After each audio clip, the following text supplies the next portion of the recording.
Hello students, कैसे हैं आप सब। आज हम करने वाले हैं इंट्रोडक्शन टू इकोनॉमिक्स, यानी कि हैंड रिटन नोट्स के थ्रू इकोनॉमिक्स की एक सीरीज स्टार्ट, जिसमें मैं आपको इंडियन इकोनॉमी पढ़ाऊंगी और इकोनॉमिक्स के जो भी इंपॉर्टेंट चैप्टर्स हैं वो मैं आपको कवर कराऊंगी। अब किसी भी एग्ज़ाम की तैयारी कर रहे हैं, चाहे वो पीसीएस हो, चाहे वो सिविल सर्विसेज में यूपीएससी हो, या फिर आपका कोई भी स्पेशल एग्ज़ाम हो जो कि इकोनॉमी से रिलेटेड हो, whether it is UGC net और एचटेट।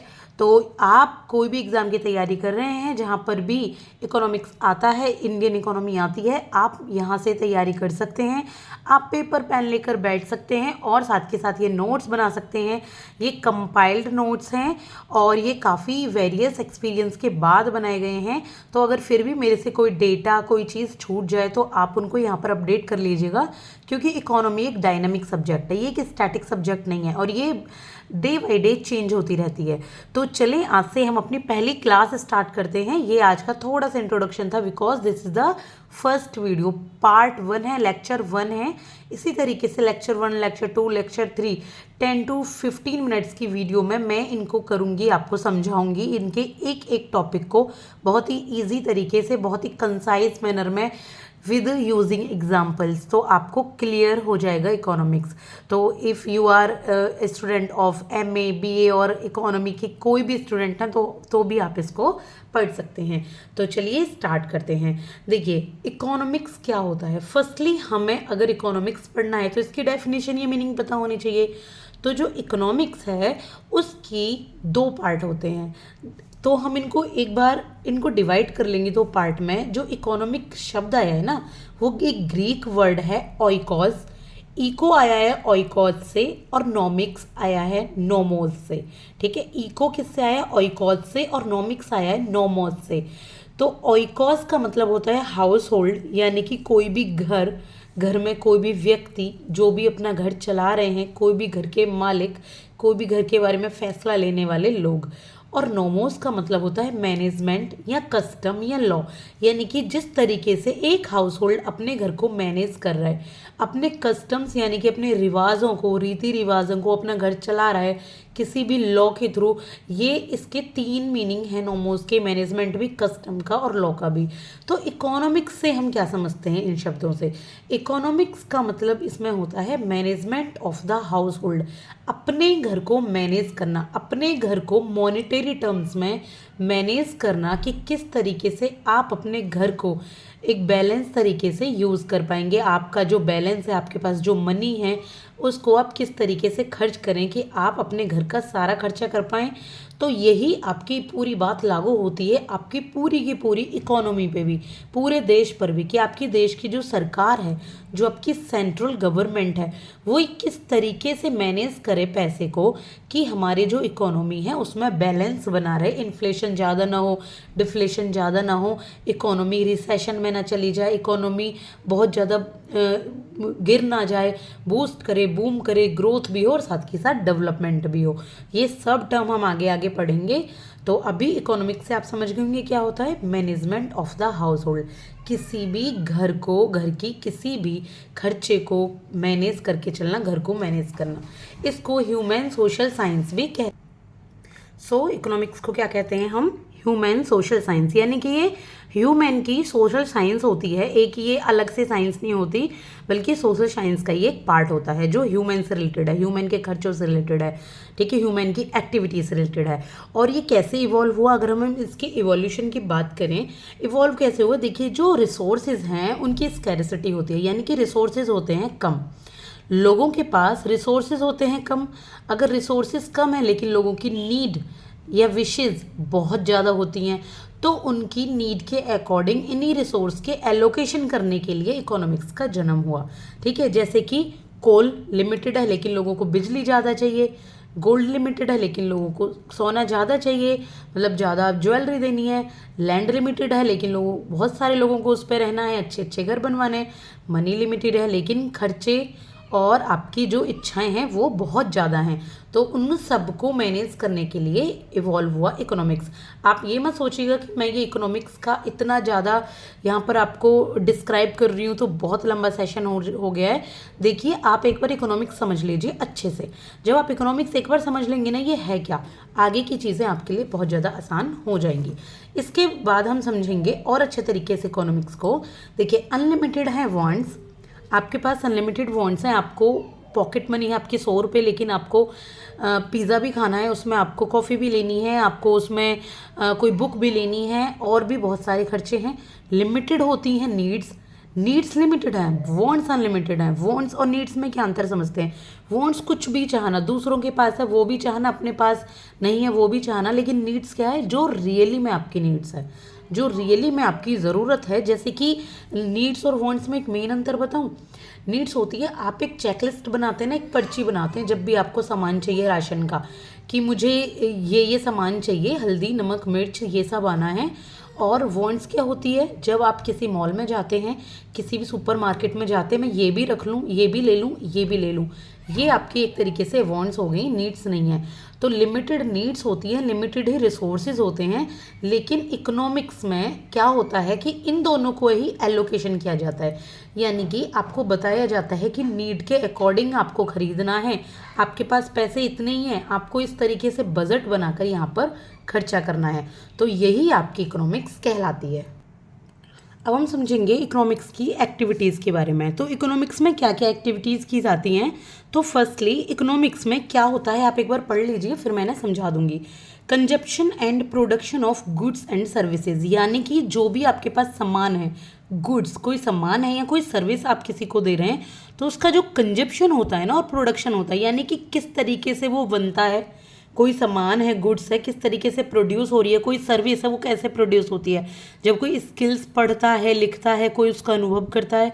और कंजप्शन यानी कि कौन इस तरीके उसको उपभोग कर रहा है, कौन उसको यूज़ कर रहा है।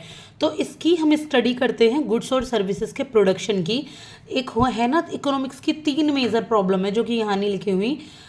What to produce, how to produce and for whom to produce, ये 3 मेजर प्रॉब्लम होती हैं। what to produce, how to produce and for whom to produce. तो ये प्रोडक्शन की प्रॉब्लम्स होती हैं। प्रोडक्शन जिसको इकोनॉमिक्स सॉल्व करता है, क्या बनाएं, कैसे बनाएं और किसके लिए बनाएं। मान लीजिए प्रोडक्शन की देखिए आप, कि अगर आप शिमला के लिए बना रहे हैं कॉटन के कपड़े, तो वहाँ तो काम नहीं करेंगे ना। लेकिन आप यूपी के लिए बना रहे हैं, आप यहाँ पर मुंबई के लिए अगर आप वहाँ पर सर्दियों के कपड़े बना दें तो वहाँ पे वो वर्क नहीं करेंगे। तो प्रोडक्शन किस तरीके से करना है, इसको सॉल्व करता है।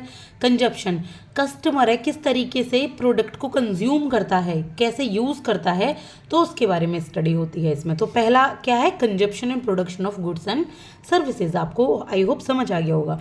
इसके बाद second is allocation of revenue among the production factors, यानी कि जो भी आपके पास प्रोडक्शन फैक्टर्स हैं, लैंड, लेबर, और जो आपका लैंड है, लेबर है, एम्प्लॉयमेंट हैं, तो आप किस तरीके से इनको प्रोडक्शन को यूज़ करते हो कोई भी सामान बनाने में, कोई भी गुड्स और सर्विसेज बनाने में। तो ये क्या होती है आपकी, इसका एलोकेशन करने में हेल्प करता है इकोनॉमिक्स। इसके बाद क्या हेल्प करता है? Study the ways which people use the available resources to satisfy their wants. उन रास्तों की स्टडी करता है, उन तरीकों की स्टडी करता है जहाँ पे जो लोग हैं वो अपनी वांट्स को सेटिस्फाई करने के लिए किस तरीके से रिसोर्सेज को यूज़ करेंगे, कैसे कैसे तरीके से यूज़ किए जाएं वो लिमिटेड रिसोर्सेज की उनकी अनलिमिटेड वांट्स पूरी हो सकें। तो मेनली अगर मैं आपको इकोनॉमिक्स की एक डेफिनेशन बताऊँ ना, सिंपल सी, वो बिल्कुल आप लर्न करें, चाहे लिख लें चाहे सुन लें, बहुत ही आराम से। देखिए, इकोनॉमिक्स कुछ नहीं है। Economics is the allocation of the resources for fulfilling the unlimited wants of a person, of an individual, of an economy. ठीक है, यही आपकी इकोनॉमिक्स की डेफिनेशन होती है। बहुत बड़ा है इकोनॉमिक्स की डेफिनेशन का सेक्शन, किसी ने जो अलग तरीके से दिया है, किसी ने अलग इकोनॉमिक्स के फादर ने अलग तरीके से दिया, मार्शल ने अलग तरीके से दिया है। अब आप मुझे ये बताएंगे इकोनॉमिक्स के फादर कौन है? ये बहुत ही ईजी मैं सवाल आपसे पूछ रही हूँ। अगर आपने 11th में 12th में पढ़ा होगा तो सबसे पहले आपने पढ़ेंगे इकोनॉमिक्स के फादर। तो इसे आप मुझे कॉमेंट सेक्शन में बताइएगा, टू वे कम्युनिकेशन होगा तो वहीं पर आपकी पढ़ाई अच्छी हो पाएगी। अगर एक भी स्टूडेंट आप देख रहे हो तो प्लीज़ एक भी स्टूडेंट उसे अच्छे तरीके से देखिए और समझिए, ठीक है। बेसिक कंसेप्ट ऑफ इकोनॉमिक्स पढ़ेंगे हम। बेसिक कंसेप्ट ऑफ इकोनॉमिक्स क्या है, देखिए यहाँ पर है गुड्स और सर्विसेज। दो कंसेप्ट होते हैं इकोनॉमिक्स में हमेशा, एक तो गुड्स पढ़ते हैं, एक हम पढ़ते हैं सर्विसेज। तो गुड्स क्या होते हैं, देखिए गुड्स वो वस्तुएं होती हैं, वैसे तो हम सब देखिए आजकल नाम से सब जानते ही हैं, लेकिन मैं अगर डिफाइन करूँ तो गुड्स होते हैं टेंजिबल, यानी कि आप इनको टच कर सकते हैं। कोई भी चीज़, जैसे कि आपका साबुन, जैसे कि आपका ग्लास, जैसे कि आपका geometry box, these are tangible goods. Physical dimension होती है गुड्स की, यानी कि एक लंबाई, चौड़ाई, सिलेंड्रिकल, स्फेरिकल, ट्रायंगल, किसी भी शेप के होते हैं ना गुड्स आपके, तो फिजिकल डायमेंशन होती है गुड्स की। एक होते हैं ये इंडिपेंडेंट एग्जिस्टेंस, इनकी एक एग्जिस्टेंस है। एक ग्लास है तो उसकी एक एग्जिस्टेंस है, ग्लास को ये नहीं है कि वो जुड़ा हुआ है, उसकी अपनी एक एग्जिस्टेंस है, ओन्ड बाई सम पर्सन। ये जो गुड्स हैं ये किसी एक पर्सन के द्वारा, किसी भी पर्सन के द्वारा ओन किए जाते हैं। यानी कि गुड्स की वैल्यू तभी होती है जब ये किसी पर्सन के द्वारा यूज़ किए जाएं। आपके गुड्स गोडाउन में पड़े हुए हैं, उनका कोई यूज़ नहीं होता, कभी कभी जंग लग जाती है, ख़राब है, तो उनका क्या यूज़। तो गुड्स वही है, कोई पर्सन इनको यूज़ कर रहा है। इसके बाद ट्रांसफरेबल गुड्स की ओनरशिप एक पर्सन से हटके दूसरे पर्सन तक पहुंच जाती है।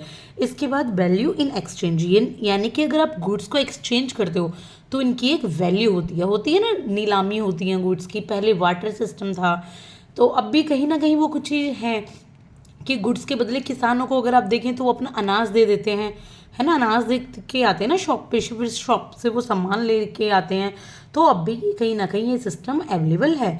इसके बाद हम समझेंगे सर्विसेज की कैरेक्टरिस्टिक्स, या सर्विसेज की इस तरीके से आप डेफिनेशन समझें कि जो सर्विसेज होती हैं वो एक तो इनविजिबल होती हैं, यानी कि आपको दिखाई नहीं देती, आप उनको छू कर नहीं देख सकते, बस आप उनका यूज़ कर सकते हो, उनका लाभ उठा सकते हो। सर्विसेज का फ़ायदा तब होता है जब आपको एंड रिजल्ट्स दिखते हैं कि हाँ आपको इससे फ़ायदा हुआ। डॉक्टर ने दवाई दी, दवाई तो दिख रही है, दवाई इज़ अ गुड, दवाई तो गुड्स है, लेकिन डॉक्टर ने जो सर्विस दी, आपको चेक किया, इंजेक्शन दिया, जो अपने एक्सपीरियंस से उन्होंने आपको देखा, आपका इलाज किया, तो वो इनविजिबल है और उसका असर कब होगा, जब आप सही हो जाओगे। तो इस तरीके से ये होती हैं सर्विसेज। तो इसके बाद इनसेपरेबल, सर्विसेज को किसी पर्सन से सेपरेट नहीं किया जा सकता। आप डॉक्टर से डॉक्टरी थोड़ी ना छीन लोगे उनकी, ठीक है। पेरिशेबल, पेरिशेबल्स मीन्स कि ये कभी भी नहीं मिटती, कभी भी नहीं, ये आपकी ख़राब नहीं होती। आप जितना जिसको ज़्यादा दोगे सर्विसेज, आपको उतना ज़्यादा एक्सपीरियंस होगा। नॉन ट्रांसफरेबल, आपकी ये नहीं है डॉक्टर ने टीचर को दे दिया, अपना ट्रांसफ़र कर दिया। भाई डॉक्टर अपना कोई सामान तो दे सकता है टीचर को, लेकिन ये थोड़ी ना कि अपनी डॉक्टरी की पढ़ाई दे दे, ठीक है। इसके बाद एक्सपर्टाइज, एक्सपर्टाइज मीन्स कि जो एक्सपर्टाइज ही आती है सर्विसेज का यूज़ करके, जितना सर्विस यूज़ करोगे उतने एक्सपर्ट आप होते जाओगे। हेट्रोजीनियस का क्या मतलब है कि हर एक पर्सन में अलग अलग होती हैं सर्विसेज की क्वालिटीज़। आप कहते हैं ना मुझे तो इस डॉक्टर की दवाई नहीं लगती, उस डॉक्टर की लग जाती है, लेकिन डॉक्टर फिर भी सेम दवाई देते हैं, फिर भी लग जाती है। कहते हैं ना मेरी मम्मी ज़्यादा अच्छा खाना बनाती है, दूसरे की मम्मी तो खाना इतना अच्छा नहीं बनाती, दोनों मम्मी को खाना बनाना आता है, यानी कि सर्विसेज दोनों के पास है, लेकिन ये हेट्रोजीनियस है, पर्सन टू पर्सन अलग अलग होती है, ठीक है। तो ये है आपकी गुड्स और सर्विसेज की एक तरीके से क्वालिटीज़। अब मैं आपको बताऊं कि ये जो गुड्स हैं ये कितने टाइप्स के होते हैं और इनकी यूटिलिटी क्या है, प्राइस क्या है और कॉस्ट क्या है।